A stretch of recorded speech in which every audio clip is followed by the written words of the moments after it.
This is the last in our session of discussions on meditation on the form of the Lord.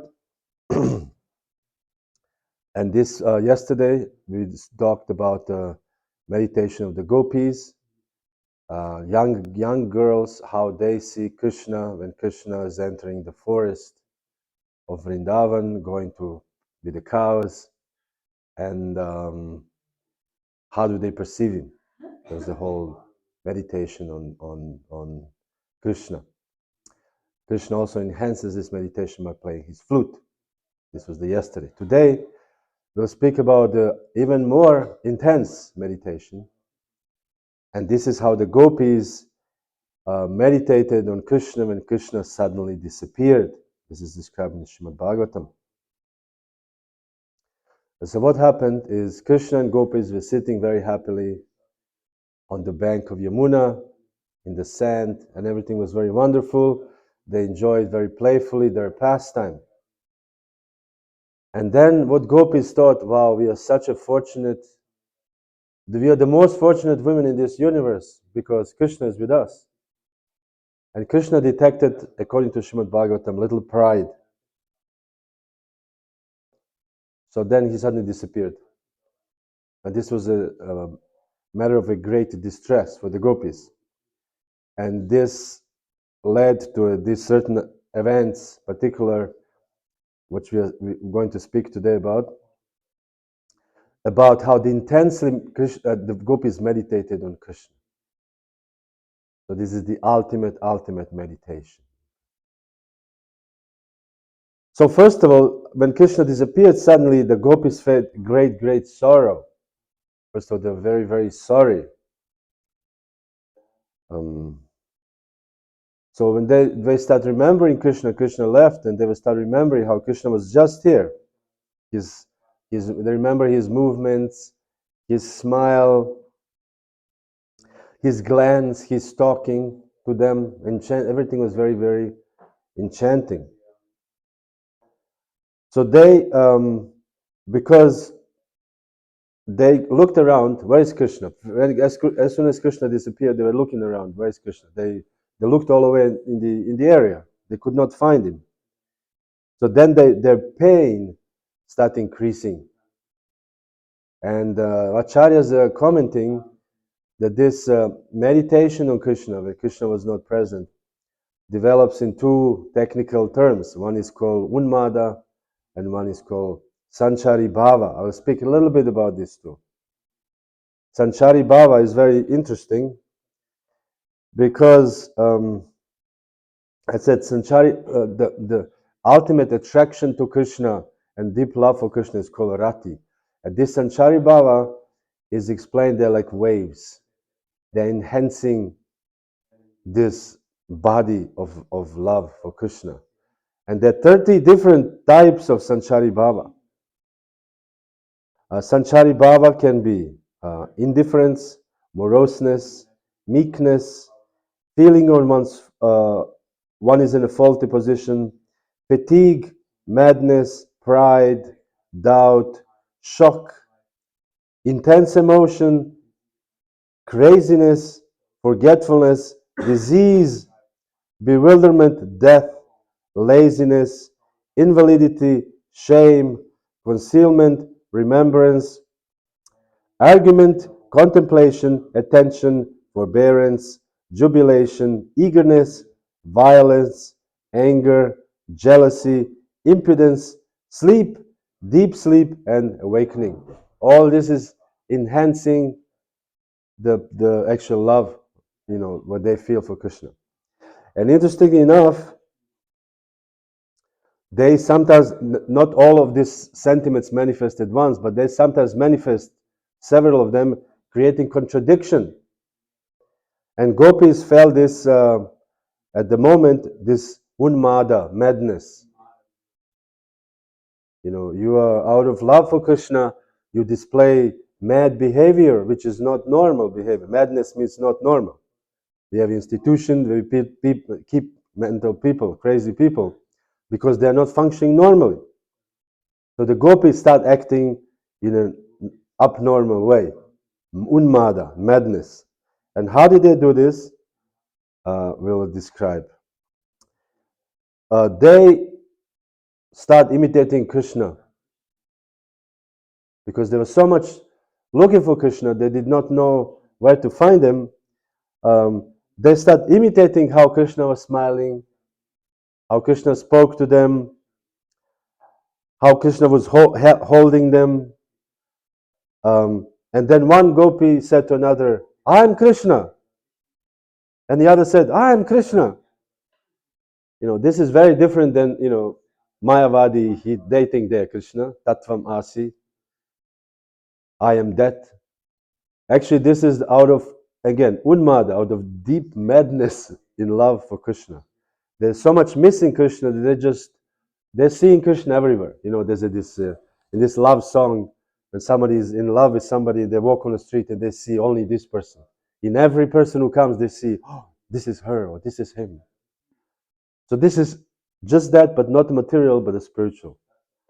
The gopis thought only on Krishna. They were thinking, I'm Krishna, I'm Krishna. So they start acting like Krishna. That the first action of Krishna entered the senses and the mind of gopis. So they enter their minds, the Krishna's activities and Krishna's thinking enter the minds of the gopis, and their bodies, and gopis' bodies enter the various actions of Krishna. And then these two mixed due to the unmada, and they saying, I am Krishna. And said at that time none of the gopis thought they are the gopis in Vraja. Because they're so absorbed in Krishna, they thought actually they're Krishna themselves. This is like an amazing state of consciousness.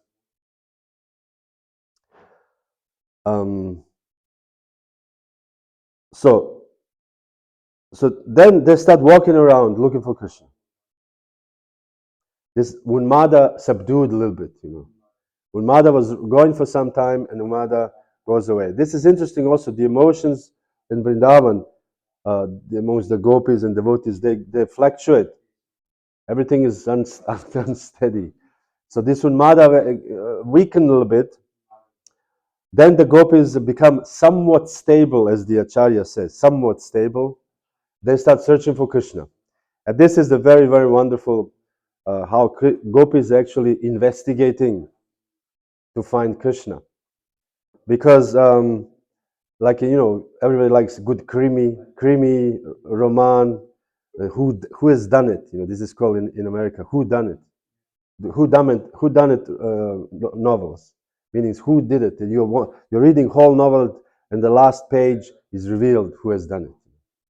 And meanwhile, there's a whole investigation going on. So gopis are doing this investigation right now. Where is Krishna? So how do they do? They're simple village women.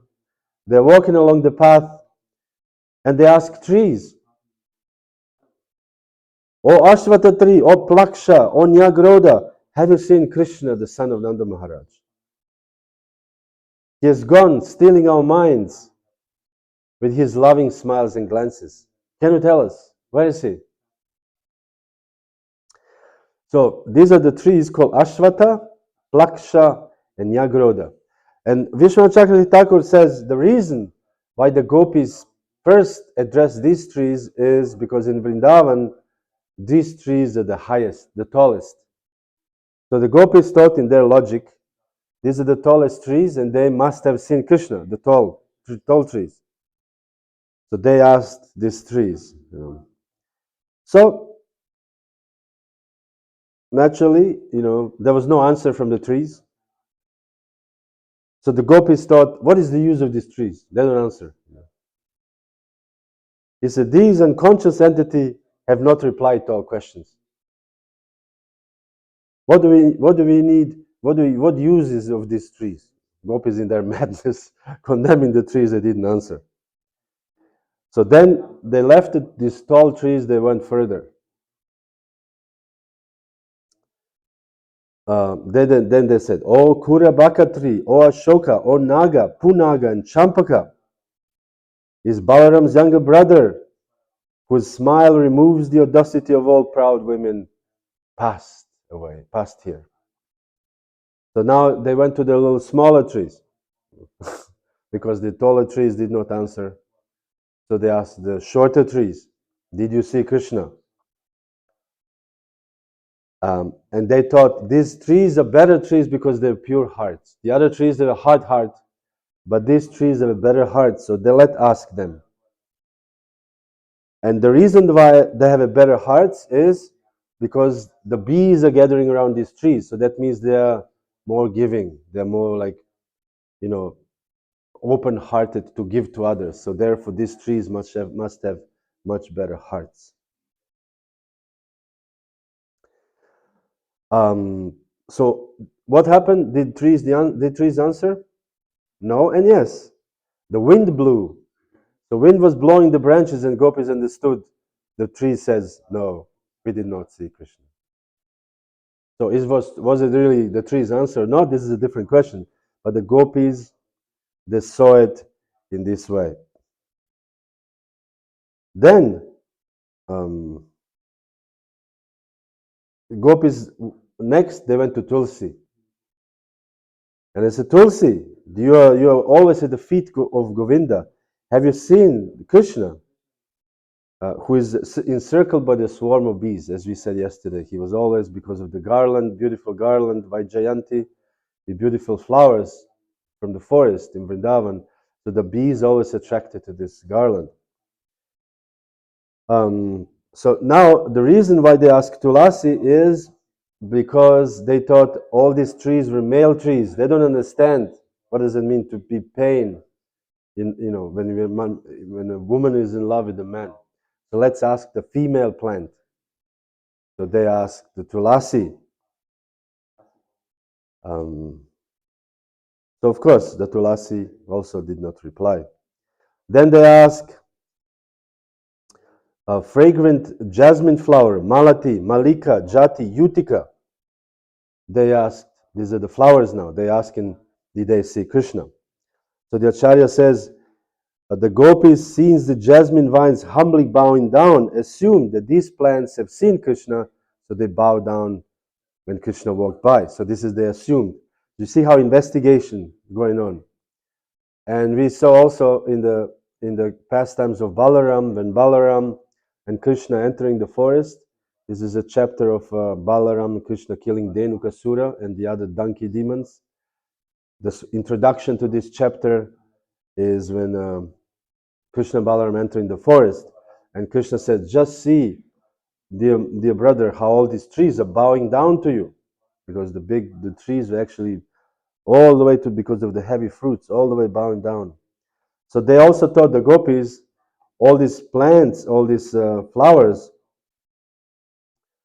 that Krishna is past, so therefore they offer obeisances. So they asked them. So the answer was also silence. So the Gopis went further, and they started asking everybody. It is said that this first they asked this, most important trees, and then on the end they start asking anybody. O Chuta, O Priyala, O Panasa, O Kovidara, O Jambu, O Arka, O Bilva, O Bakula, O Namra, O Kadamba, and Nipa, and all you other plants and trees living on the banks of Yamuna. We Gopis have lost our minds, so please tell us, where's Krishna gone? So they don't care anymore. They just want to find Krishna. So this is interesting enough. So then Gopis changed the tactic because the creepers and trees did not answer. So then start asking some other question. Asking question, have you seen, where has Krishna gone? Because they may not tell him, Krishna, did you see Krishna, but where has he gone? So they directed now their inquiry towards the proper path where Krishna is gone. So maybe he has gone there. So then, because they couldn't find it, then the Gopis were thinking, actually there's a one person who for sure knows where Krishna is. 100%. Who is this person? Oh, sorry?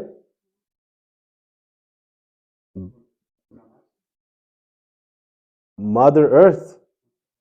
Earth must know where Krishna is. Must know. Because Earth is holding Krishna all the time. You know, Krishna is walking on this earth all the time. So Earth must know where is Krishna.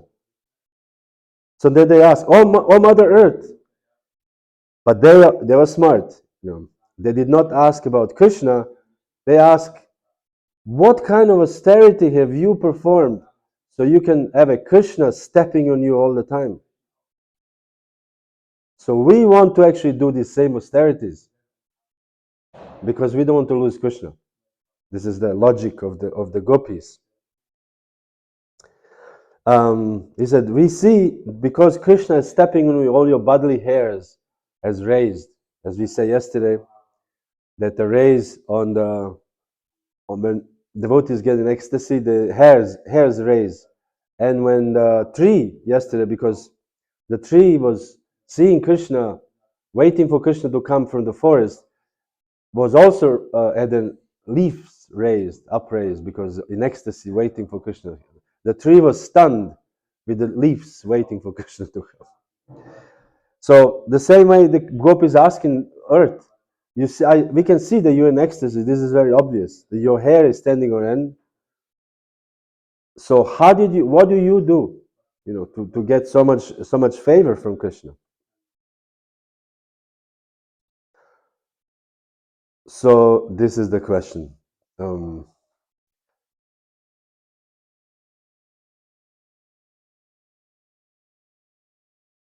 Then the Gopis thought,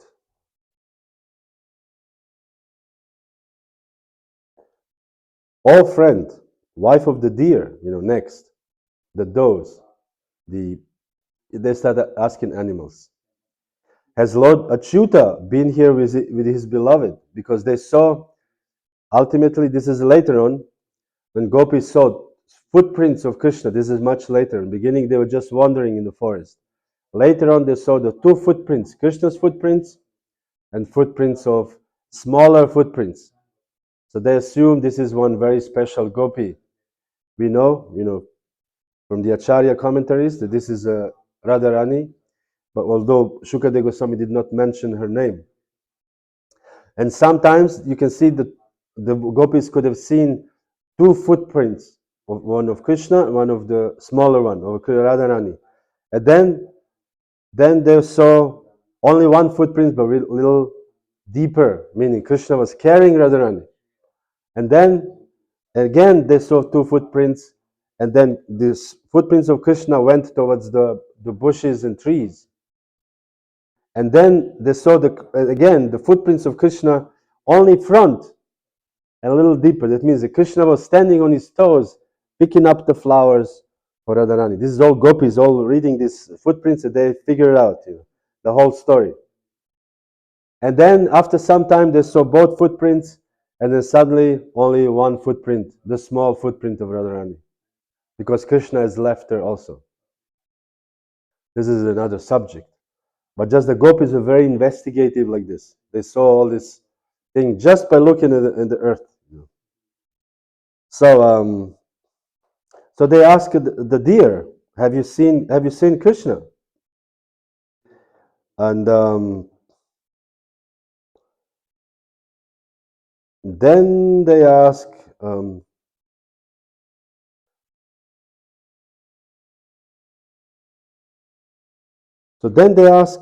Gopis saw that the trees bent over with the bound fruits and flowers, offering obeisance to Krishna. The Gopis supposed that Krishna must have recently passed away, since the trees are still standing down. You know, when we offer obeisance, it takes some time. We offer our prayers, Namo Vishnu Padaya, we are laying down for some time. Some devotees longer, some not. So the trees were still bowing down. That means that Krishna was just there. They immediately saw this. So what else saw it is, saw the bees have given up the Tulsi groves and have followed behind Krishna. Therefore, we can understand that Krishna is hiding somewhere nearby, because they saw, oh, the bees are not anymore by Tulasi. That means they're following Krishna. It must be very, very close.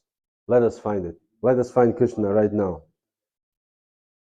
And also, again, another investigation. They saw some plants, the flowers were picked with the fingers.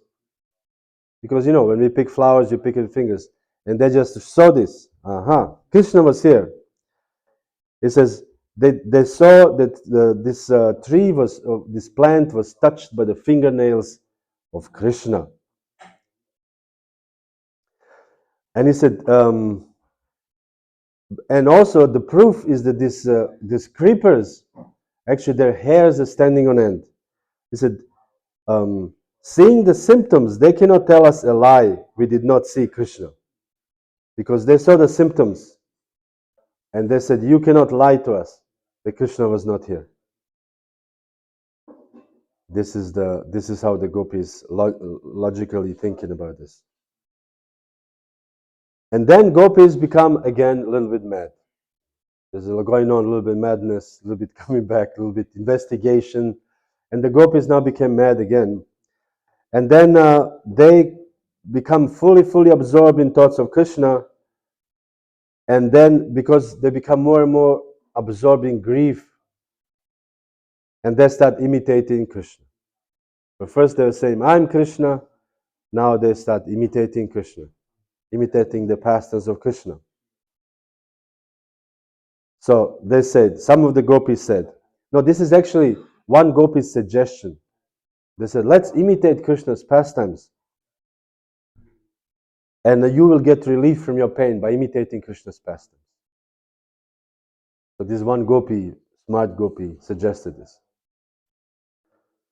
So one gopi took the form of Putana. We heard the pastimes of Putana the other day. And pretended to suck the breast of another gopi. Another gopi cried in imitation, oh child, leave me, leave me. Then another gopi laid on top of another gopi, and the other gopi kicked her, as the other gopi was Shakatasura, and the gopi kicked her. Which I thought this Acharyas also explained, this is a very simple imitation, how gopis imitate. They didn't have a props, they didn't have a, drama, costume or anything. But by this imitation, actually, they reenacted the pastimes of Krishna. We see this also in the pastimes of Lord Nityananda. When he was in Ekachakra, very young child, him and his boys, they imitated all the pastimes of Krishna. And their parents came and they said, you're very small boys. How do you know all these pastimes? You didn't read them. How do you know all these pastimes? And Lord Nityananda smiled and he said, these are all my pastimes. I know them all. So they were also imitating pastimes of Krishna without any props. But the bhava was there, the love described and the emotion to actually, while performing this pastime, intensify the love for Krishna. Jaya Sacinandana. And this is actually the point. This is the point when we offer drama, when we do drama during the festivals, the drama should evoke emotions.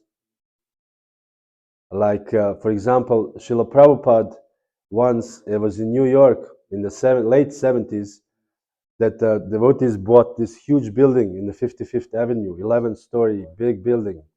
And there's also another addition to it.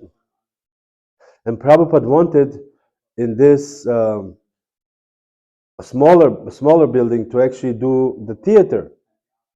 So the devotees were even thinking to make it because New York is famous as a theater town, Broadway. So devotees started doing various dramas based on Krishna's pastimes. And that was very successful. And Prabhupada says, yes, you can do this often. And you can do even Bhagavad Gita. He said, you don't need much to actually props and anything. So only 2 people can speak. Because you have dramas who actually monologue even. One person sits and speaks for half an hour, 1 hour, a theater. So he said, why not? You can have 2 people discuss philosophical points in Bhagavad Gita. So meaning, these dramatic performances should invoke some kind of emotion, either philosophical or in this case, this bhava, emotion towards Krishna. In the Chaitanya Bhagavatam, and Lord Chaitanya they were playing the part of theater. Lord Chaitanya was acting as Lakshmi Devi. Lord Chaitanya was dressing as Lakshmi Devi. And Lord Chaitanya was so emotional that everybody started crying. They did not even know who he is in the beginning, because the Lord was covered and he entered the stage, and everybody started crying just by seeing Lord Chaitanya Mahaprabhu. And they were like, it's in the beginning, devotees couldn't figure out what kind of acting, who is he in this part? but Lord Chaitanya was so emotional, they just started crying. And then later on, came to be that he is Lakshmi, acting as Lakshmi Devi. So then the gopis acted like one like Putana, another like Shakatasura, and another gopi acted like Trinivarta. She took another gopi and dragged her supposedly high in the air. We also spoke about this yesterday. No, day before yesterday. Trinivarta pastime. So then another gopi was crawling on the ground. This was actually yesterday we spoke.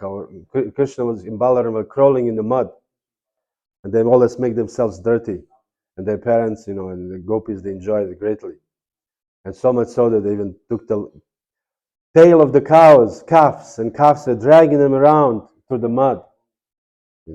This is such an amazing, wonderful pastime of Krishna. Then the two gopis stood like Krishna and Balaram. Sometimes, Balaram stands like this, resting on the shoulder of Krishna. Then they enacted the killing of Vatsasura and Bakasura. So then one of them would said, some of them would pretend to be cows, and one would play flute, and all the cows would come back. So all different pastimes of Krishna. One of the gopis says, walking along like this, like in a proud manner, I am Krishna, look at how I walk. Because imitating, as somebody says yesterday, when we imitate people, we tend to imitate this most, grotesque or whatever, exaggerated part of us. When somebody imitates, they exaggerate this particular part.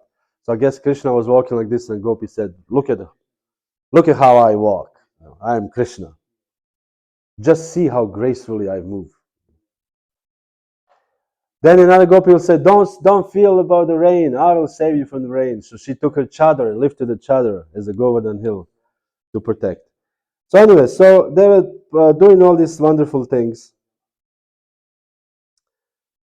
And when they're performing these pastimes, one of the gopis saw the footprints, and they said, this must be Krishna right there. So they all ran there to see, and then, as we said later on, as I said earlier, the Krishna was actually walking with Radharani, and even then he disappeared from her. So what happened later on when they found Radharani? So then with Radharani, together, they were searching for Krishna all over the forest. They were looking everywhere. So in the end, they ended up deep in the forest. And the dark is already setting. And you couldn't see anything anymore in the forest. So these gopis decided, this is dangerous, and we cannot see anymore where we're going. Let's leave the forest and go back. They decided to go back. So then the last verses in this chapter is that Gopi's mind is absorbed in thoughts of him. They conversed about him, acted out his pastimes, and felt themselves filled with his presence. So, meaning the Gopis' thoughts were full of Krishna, thinking of Krishna. They spoke only about Krishna, and they acted Krishna's pastimes. So this is when devotees, or when actually one takes sannyas, 3 dandas we take in Vaishnava Sampradayas. We take 3 dandas. In Mayavadi Sampradayas, they take 1 danda, 1 stick. And this 1 stick is a sign of renunciation.